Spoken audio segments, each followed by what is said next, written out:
Hello, and welcome once again to another episode of the Coffee with Coaches podcast. As you can see, I've already had my coffee. I'm bouncing because I have with me today Audie Fridstein.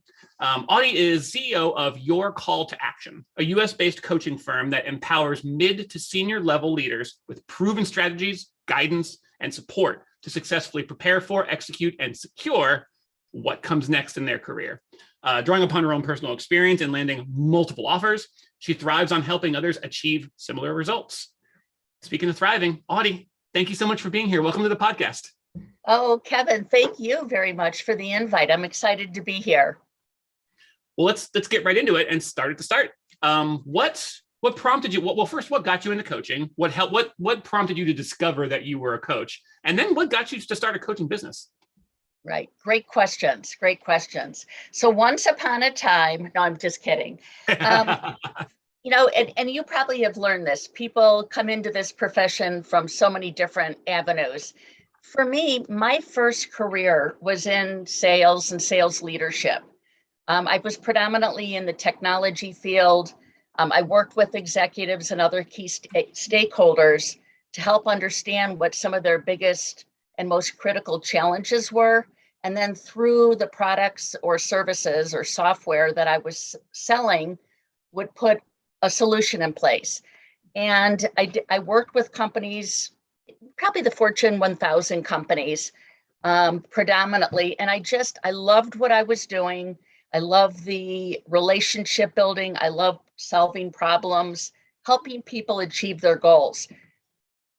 I did that for probably 30 plus years. I'm being kind to myself, but 30 plus years.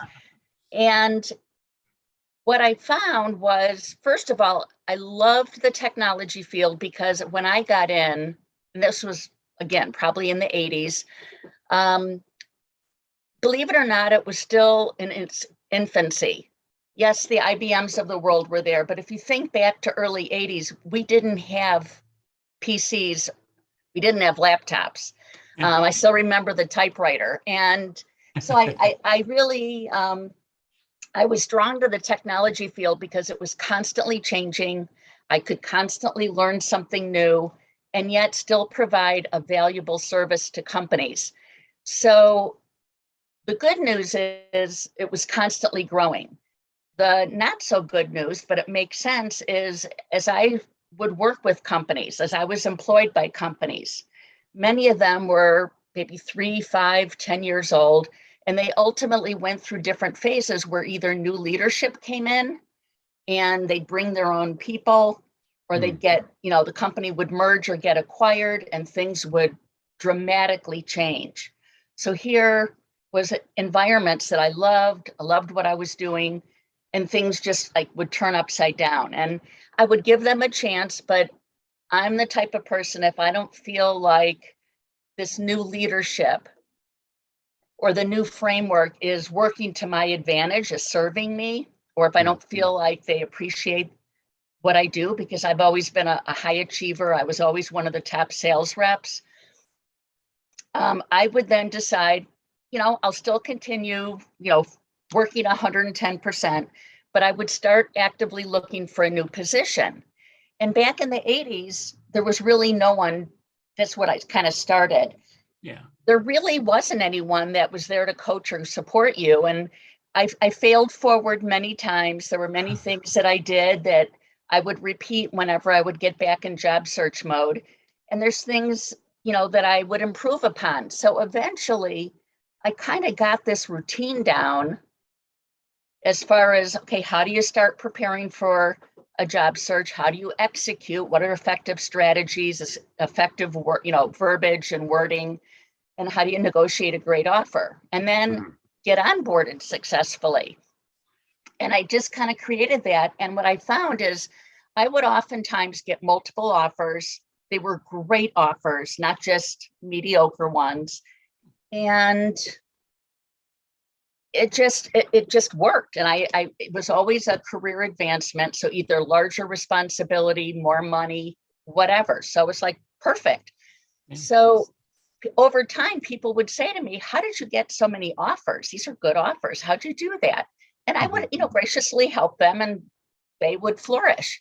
So I talk about my career in sales. I talk about my experience, effectively conducting an effective job search. And I would say back in maybe 2014, I was downsized. I saw it coming. I started preparing, but I was downsized, and I can appreciate why the company did that. But I was crushed because I loved what I was doing. It was a great company. But it happens, and it happens to many others. Yeah. So at that point, I thought, okay, I'm ready to do something different. So for decades, I loved what I was doing. I was good at it, but I was ready for something different. And again, at that point, and I'll be right out there, I was in my 50s, and I thought, I want to work for as long as I can work. I love being productive. I love making a difference. So I remember at that point, and believe me, I'm going to get to the answer to your question. This is kind of the background, the running start. This is great. This is great. Yeah. So I remember back in 2014, it was after I was downsized, and I knew I wanted to do something different. It was very obvious, but I also didn't want to throw away decades of business experience, streets, just everything that I had experienced and achieved. And so I was trying to figure out, what could I do with all this? So I say, and I actually share this story with clients, I actually took myself to a forest preserve. So someplace that I would not get disturbed. I wouldn't have distractions. I'm a big coffee person, so I had a big old thermos of hot coffee. I had a chaise lounge, one of these folding ones. Mm-hmm. And I go off to the forest preserve with a pad of paper and pen. And I just said, I'm going to do a brain dump. I'm not going to judge. I'm not going to overthink it. And I was doing two things. One was, what were the things over my career that I really, really enjoyed? What did I do well? What was easy? What came easy for me? And what brought me joy? And it was like peeling back an onion. I kept peeling back more and more layers. So I started creating this huge list. I just did a brain dump on paper. And I did that. And then separately, I thought, okay, if I could create my own kind of business, like, what would it be like? Did I want to work full time? Did I want to work part time? Did I want to work remotely? Because I had been working remotely probably for about 25 years for the most part. So I was used to it. I liked it. Or did I want to, have more of a local face-to-face type business? So I really sat there and said, this is my future. What do I want? And I kind of wrote out the type of business that I wanted to create, knowing that I was probably going to work for many more years because I enjoy it. I just enjoy it. So that's what I did. And at the end of the day, this is where we get to your questions, is what ultimately came out after I looked at the list, stepped away, looked at it again, was I wanted a business where I could help mid to senior level executives, because I really enjoy working with that type of person, where I could help them advance in their career, where I could, where it was gratifying. So there was a need that they had, and they wanted like either to up level where they're at in their careers or find something new, or if they were in between jobs and struggling, be able to offer them a proven framework plus coaching and guidance and support, someone to, vent to. That's what I wanted, because that's really what brought me passion. And I wanted to just enjoy what I did and know that I am making a difference in someone's life. So once I figured that out, I then knew for me, I wanted to become certified. I didn't want to, there's nothing wrong. There's plenty of coaches that decide to become coaches. I didn't know any coaches at this point. Had never worked with any. So I just looked into coaching. I went through the International Coaching Federation. I found a person I felt very comfortable with to get trained.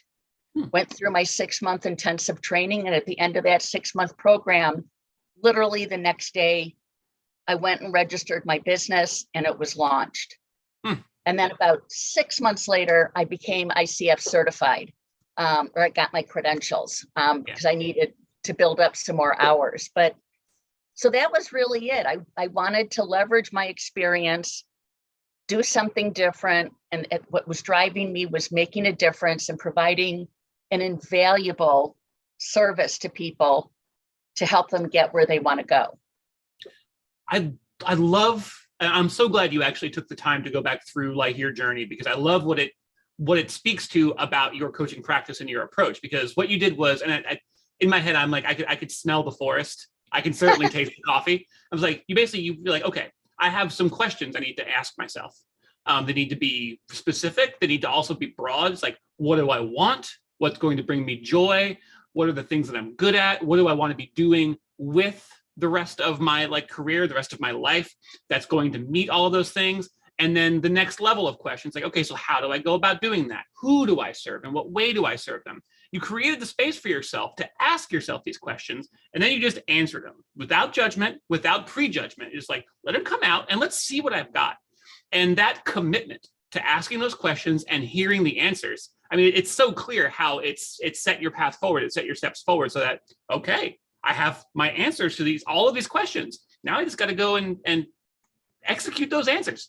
And then you did. You're like, okay, let's go find coaching certifications. Oh, ICF, of course. Let's do that. Let's connect with coaches because I don't know any. And then it's just like, yeah, each step after that, when you do that foundational work, preferably in a forest with some coffee, but wherever you can find the place at the time.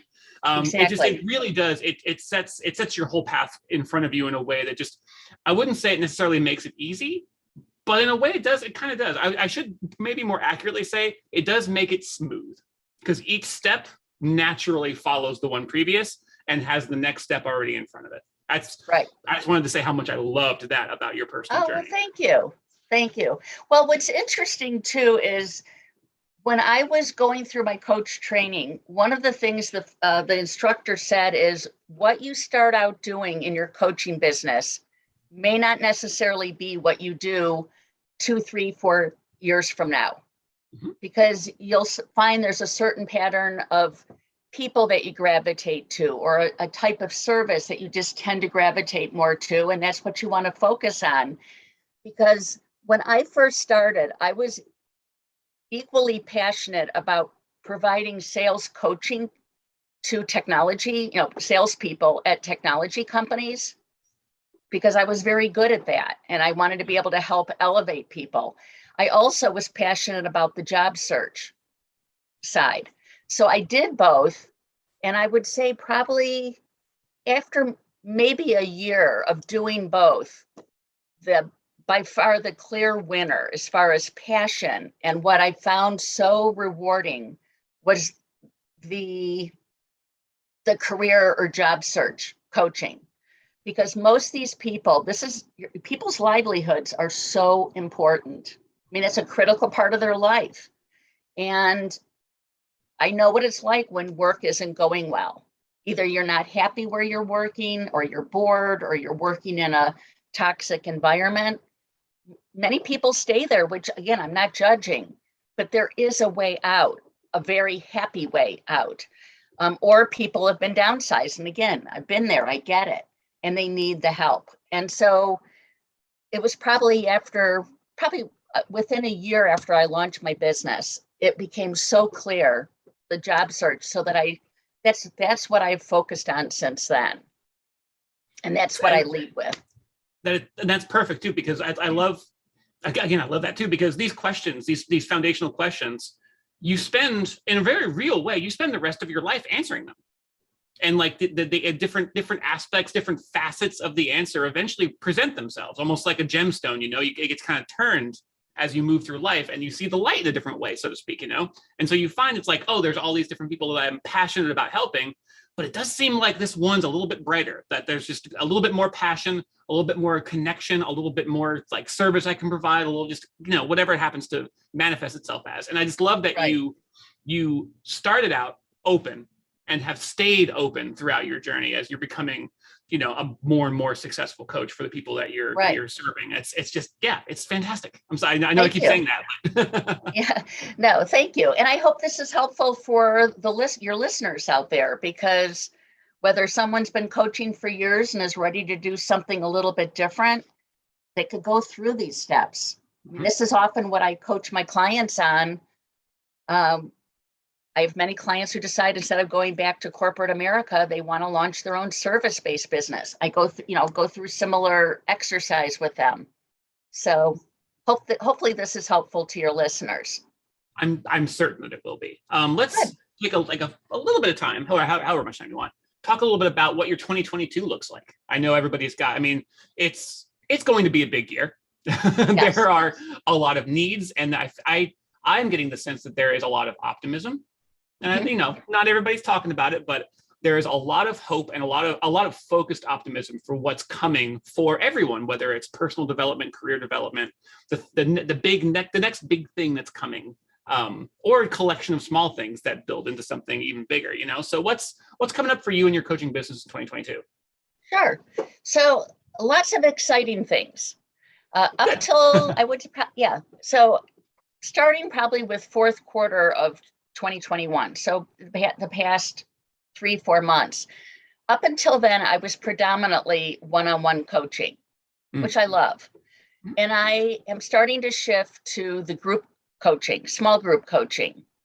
And again, my market is still the mid to senior level execs, and I'm being very careful about the people that I have in my group are in that same, at that same level, because I want to make sure a key part of job search and looking for your next opportunity is networking, and knowing what's gone on in this world the last few years with COVID and people not having that level of connection or a sense of community.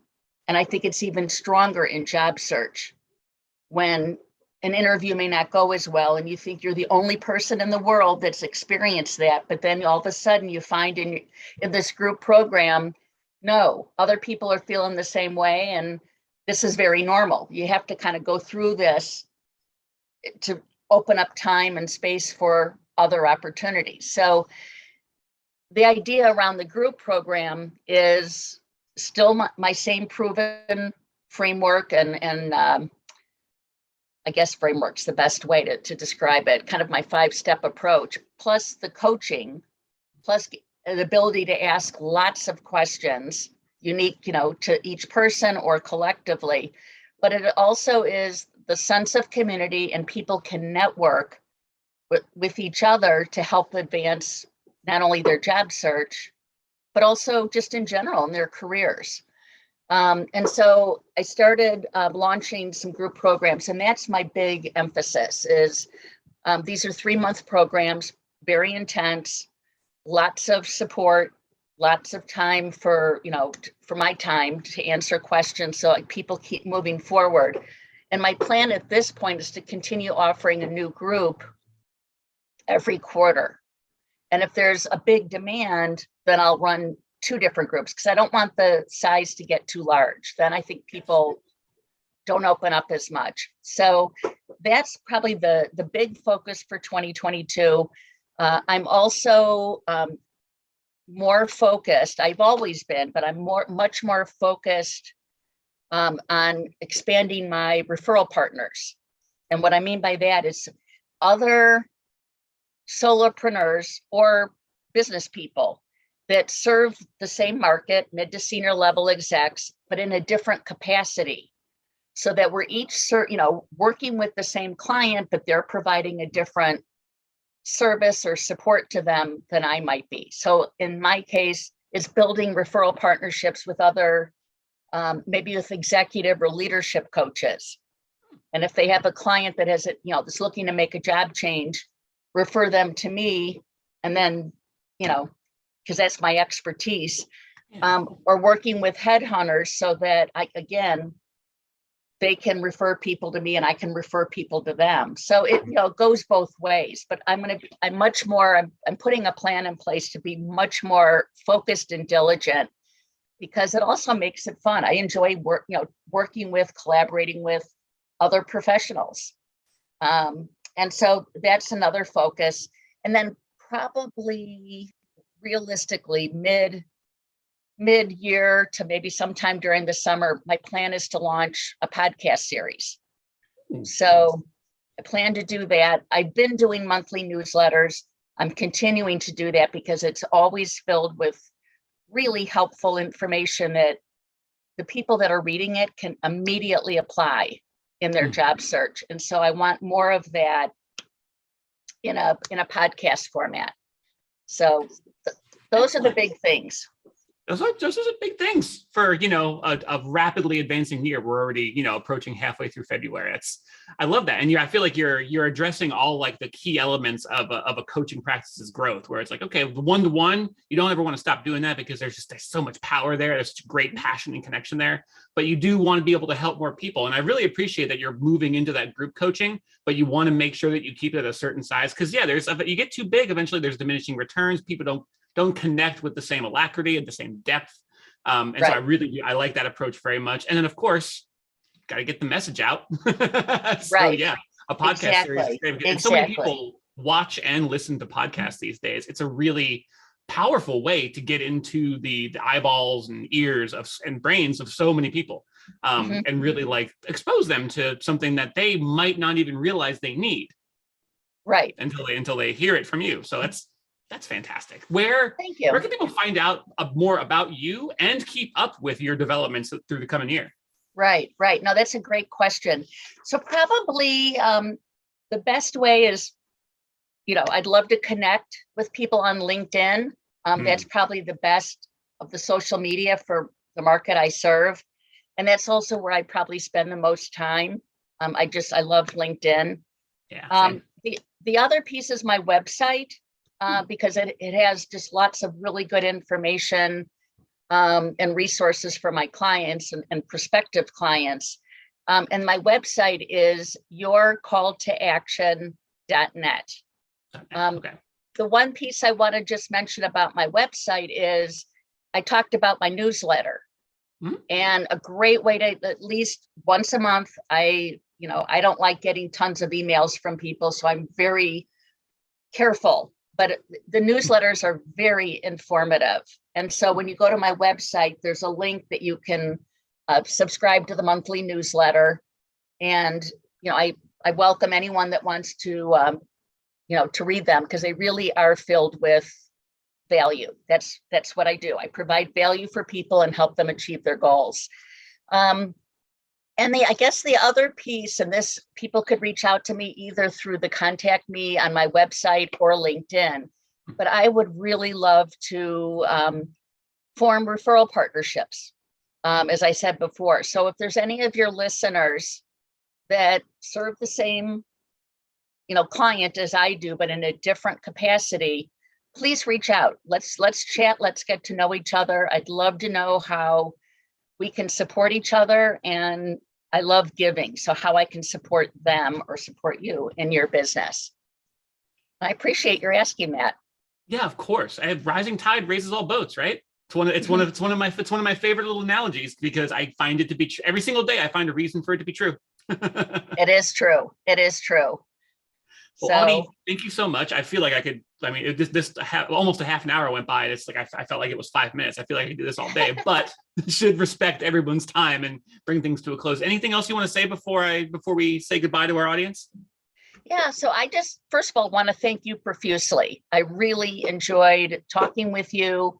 And again, to the listeners, whether you're been a coach for years, you're just thinking about it, whatever stage, if you have any questions whatsoever, I'm happy to help. Just reach out to me and look forward to connecting.